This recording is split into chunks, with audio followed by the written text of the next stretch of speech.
Undskyld, min formand. Jeg kommer på TV2, jeg hedder Birgitte. Jeg vil gerne stille mig hurtigt spørgsmål. Jeg har virkelig travlt, jeg skal til tale om 2 minutter. Jamen, det omhandler debatten i lørdag på TV2, hvor du udtaler, at du går meget ind på TV2. Jeg har virkelig ikke.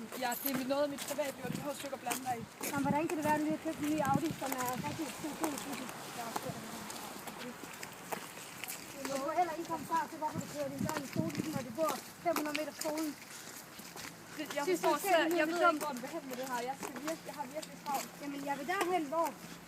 Altså, jeg kan ikke forstå, hvorfor du siger sådan nogle ting, når du mener noget andet. Altså, dit parti mener det ene, og du gør det andet i dit privatliv. Har du ikke noget at sige til det? Jeg har slet ikke noget kommentar til det. Altså, du er rigtig meget oppe i medierne lige nu, og det er faktisk kun for kritik. Har du slet ikke noget at forsvare med? Jeg smutter nu, ikke? Jeg har slet ikke. Du har ikke noget at sige overhovedet, eller hvad? Nej. Jeg har ingen kommentar. Jamen, det var jo så bare det.